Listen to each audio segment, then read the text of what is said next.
صاف اور شفاف انویسٹیگیشن کروا سکتے ہیں جب ان کے سربراہ وہ بیٹھے ہوئے ہیں جن کے نیچے لوگوں نے انویسٹیگیٹ کرنا ہے؟ یہ ہو ہی نہیں سکتا. اس لیے میں نے یہ کہا تھا کہ تین ڈیزائن کریں تاکہ انویسٹیگیشن صحیح ہو سکے. ہو سکتا ہے میں غلط ہوں, لیکن مجھے ایک اس ملک کے اندر ایک صاف اور شفاف انویسٹیگیشن چاہیے. اور انویسٹیگیشن اس لیے کہ میں پہلے بھی یہ پورا اس کا ایک پیٹرن ہے. یہ نہیں کہ میں نے ایک دم اٹھ کے کہہ دیا کہ یہ جی یہ کہ فلانا اس میں انوالوڈ ہے. اس کا ایک پیٹرن ہے. پہلے ایک ویڈیو نکلتی ہے جس میں مجھے یہ بتایا جاتا ہے کہ میں کوئی مذہب کی توہین کر رہا ہوں. وہ کدھر سے نکلتی ہے وہ اس انویسٹیگیشن میں پتہ چلنا چاہیے. وہ کون نکالتا ہے, وہ پھر اس کو کون اٹھاتا ہے؟ ایک وہ جرنلسٹ اٹھاتا ہے جس کی افیلیشن ایک پارٹی سے ہے, یہ انویسٹیگیشن میں آئے گی. اس کے بعد کون پریس کانفرنس کرواتا ہے؟ مریم صفدر, مریم وہ اورنگزیب اور جاوید لطیف سے, اور وہ مجھے کہتے ہیں کہ میں نے مذہب کی توہین کی ہے اور وہ ویڈیو دکھاتے ہیں. اس کے اوپر ان کے اوپر ہم ایف آئی آر کٹوائیں, کیونکہ مجھے پتا چل گیا تھا کہ انہوں نے اب اس کو استعمال کر کے وہی سلمان تاثیر ٹائپ قتل کروانا ہے میرا. ان دونوں کے اوپر ہم پھر ایف آئی آر, ان تینوں کے اوپر ایف آئی آر بڑی مشکلوں سے کرتی ہے. اس کے بعد میں پبلک میں جا کے جلسوں میں اور انٹرویوز میں بتاتا ہوں کہ ان کی سازش کیا ہے, انہوں نے کس طرح استعمال کرنا ہے یہ ایک دینی انتہا پسند, اس نے جنون میں آ کے مار دیا کیونکہ میں نے مذہب کی توہین کی.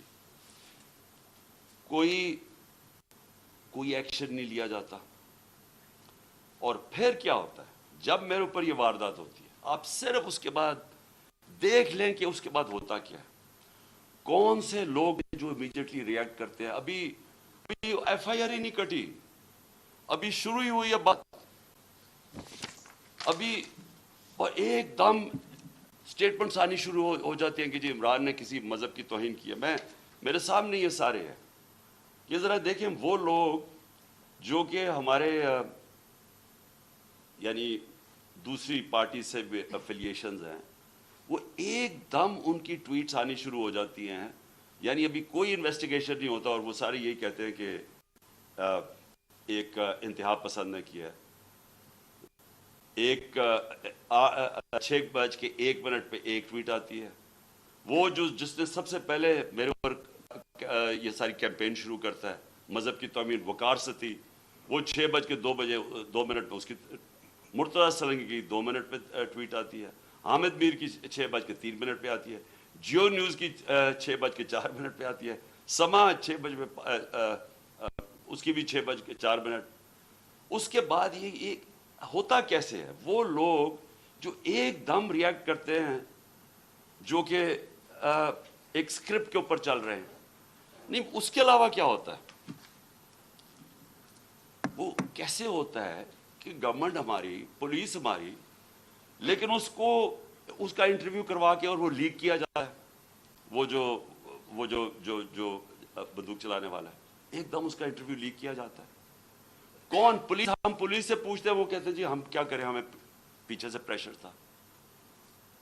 آئی جی, وہ آئی جی سے پوچھا جی آپ بتائیے کیسے یہ لیک ہوئی, وہ کہتا ہے جی ہیک ہو گئی. ایک کے بعد دوسرا جھوٹ بولا جاتا ہے. کون لوگ یہ انٹرسٹڈ تھے ایک دم اس کو بند کروانے؟ وہ جیسی انویسٹیگیشن ہوگی تو پہلے تو پتہ چلے گا کہ ڈب کس نے کیا اور پھر کس نے کور اپ کرنے کی کوشش کی. تو جب آپ یہ ہمیں کہتے ہیں کہ جوڈیشل کمیشن, میں کہتا ہوں اس سے بہتر چیز ہی رہی.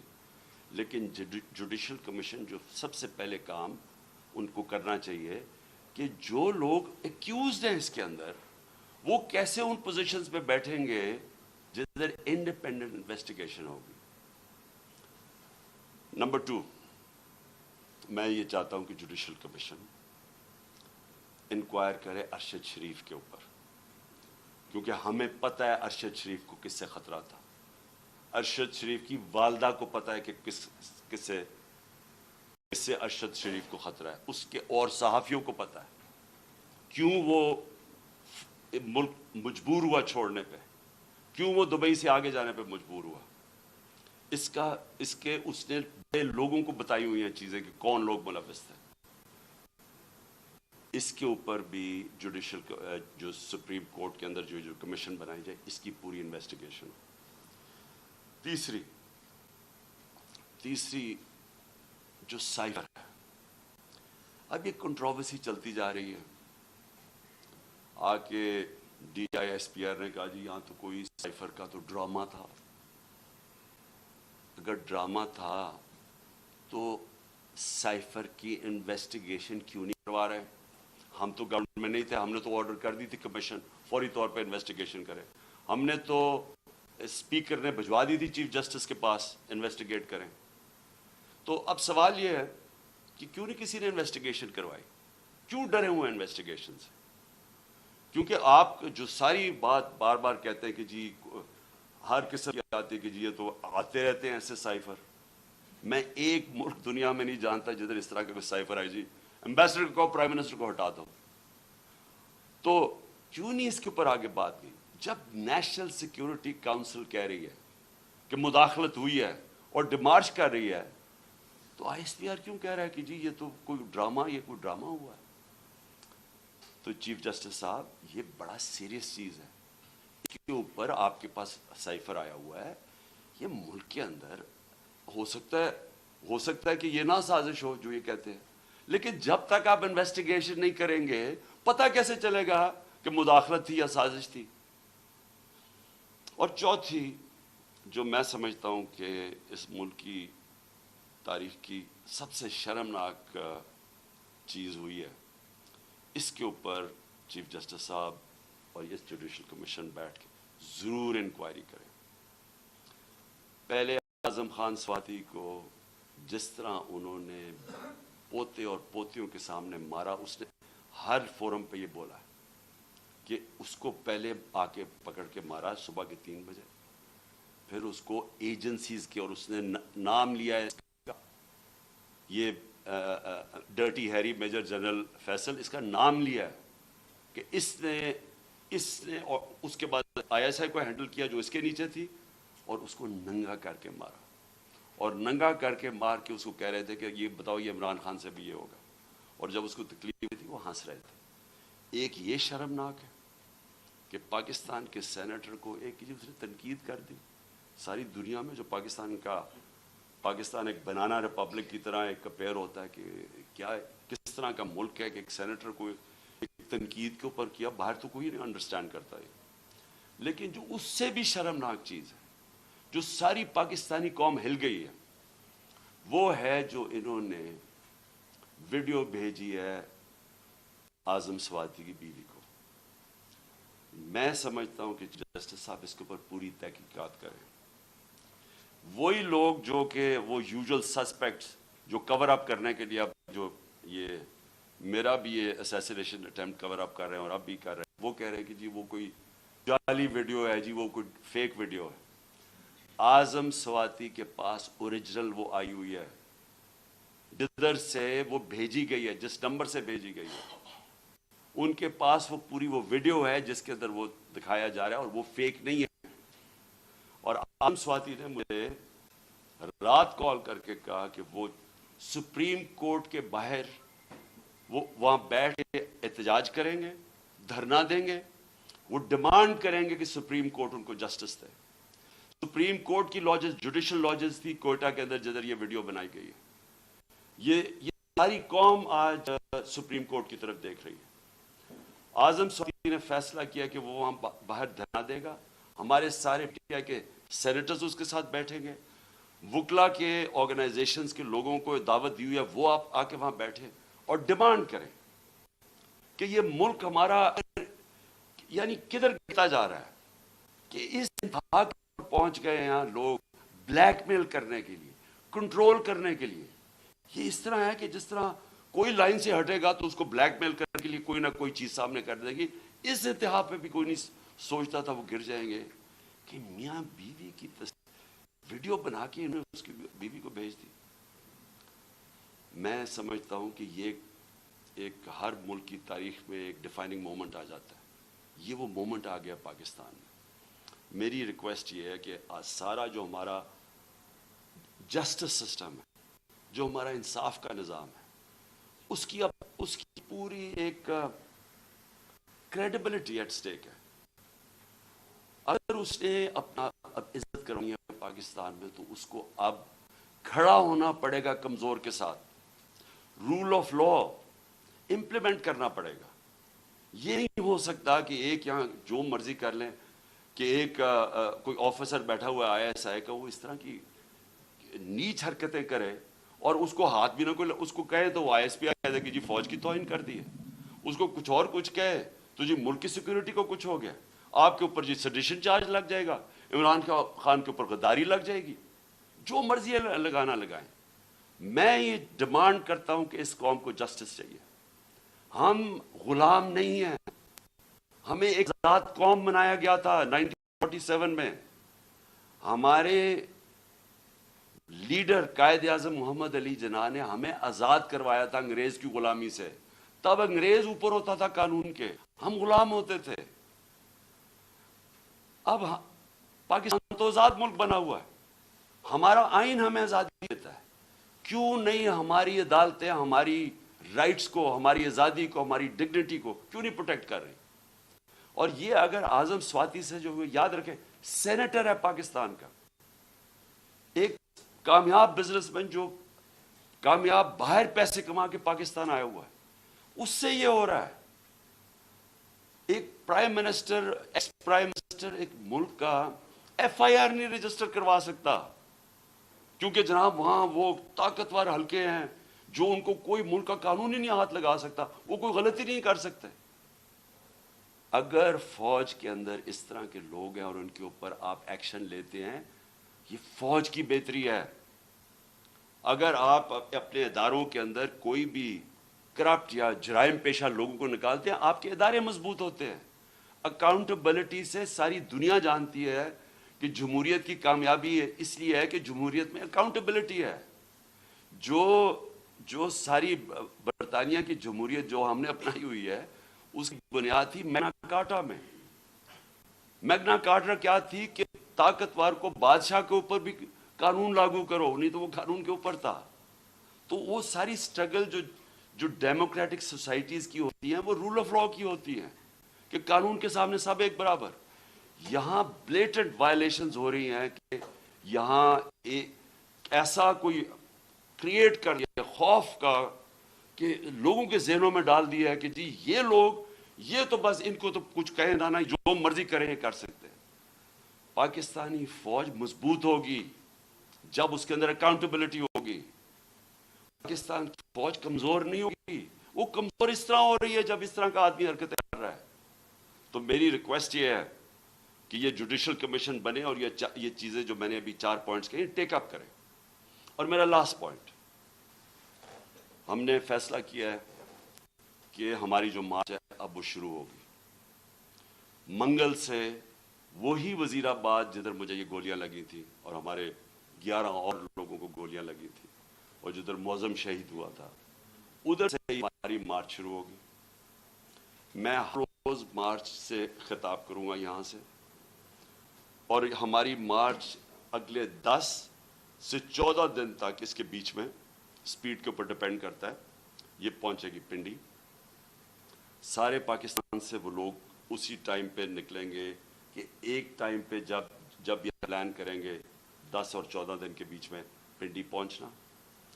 میں پنڈی خود ہوں گا, اور ادھر سے سارے پاکستان کی جو لوگ جمع ہوں گے اس مارچ کو پھر میں لیڈ کروں گا. اور میں یہ اپنی ساری قوم کو آج کہنا چاہتا ہوں کہ آپ ساروں نے ایک چیز سمجھ لینی ہے کہ اگر ہم یہ خوف کے اندر آ کے, اور ہم نے یہ جو میں بار بار کہتا ہوں کہ لا الہ الا اللہ, کوئی نہیں ہے خدا سوائے اللہ کے, یہ ہمیں آزاد کرتا ہے, یہ ہمارا کلمہ ہمیں آزاد کرتا ہے. آپ جس وقت کسی سے ڈر کے اپنی آزادی کمپرومائز کریں گے, اپنے ضمیر کا سودا کریں گے, میری نظر میں وہ شرک ہے. یہ ساری قوم کے لیے ہمیں اب اس وقت سب کو یہ اپنا خوف ہٹانا چاہیے اور بتانا چاہیے کہ ہم انسان ہیں, ہم بھیڑ بکریاں نہیں ہیں. ہم یہ قوم پاکستان ایک بڑی خواب کا نام ہے, اور ہم یہ اس طرح کی جو حرکتیں ہو رہی ہیں پاکستان میں, اور جس نے ہم ملک کا سارا پوٹینشل ختم کر دیا ہے کہ ہم آج بیکاریوں کی طرح دنیا میں پھر رہے ہیں, اس کی یہ وجہ نہیں ہے کہ یہاں وسائل نہیں ہیں, اس کی وجہ یہ ہے کہ یہاں انصاف ہی نہیں ہے, اس کی وجہ یہ ہے کہ یہاں رول آف لا نہیں ہے. اور اس لیے یہ وقت ہے حقیقی آزادی لینے کے لیے. آپ میرے ساتھ سب آئیں, سارے پہنچے. جب میں انشاءاللہ پنڈی سے شروع کروں گا, اپنی پارٹی کو جوائن کروں گا اپنی, جب یہ سب ہماری جی ٹی روڈ سے شاہ محمود قریشی لے کے آ رہے ہوں گے, اور پھر باقی ہمارے لیڈرز پرویز خٹک کے پی سے, اور سارے ہمارے لیڈرز ایک پورا انسانوں کا سمندر لے کے آ رہے ہوں گے پنڈی, اور پنڈی سے انشاءاللہ میں لیڈ کروں گا, اور اس کے بعد ہم آگے جائیں گے. تو میں آپ اپنی قوم کو آخر میں کہنا چاہتا ہوں کہ لا الہ الا اللہ, کوئی نہیں ہے خدا سوائے اللہ کے. اس کا فیصلہ ہوتا ہے جب وہ اوپر لے کے جانا ہوتا ہے. اس نے کوئی آپ کو اس سے پہلے نہ اوپر لے جا سکتا ہے. اس کا جب فیصلہ ہو جاتا ہے, ایک منٹ آگے نہ پیچھے ہوتا ہے. یہ جب آپ کا ایمان ہو جاتا ہے, آپ آزاد ہو جاتے ہیں. اس لیے یہ خوف کو ختم کریں کہ ڈرا کے دھمکا کے ہم یہ کر دیں گے وہ کر دیں گے, اور ساری قوم کو اس طرح بھیڑ بکریوں کی طرح رکھنا, یہ کوئی زندگی نہیں ہے. میں بار بار کہہ رہا ہوں کہ میرے لیے غلامی کی زندگی سے بہتر موت ہے, اور میں یہ چاہتا ہوں کہ جب ہم سب میں یہ اسپرٹ آ جائے, پھر ایک قوم وہ بنے گی جو اب بن سکے. پاکستان زندہ باد.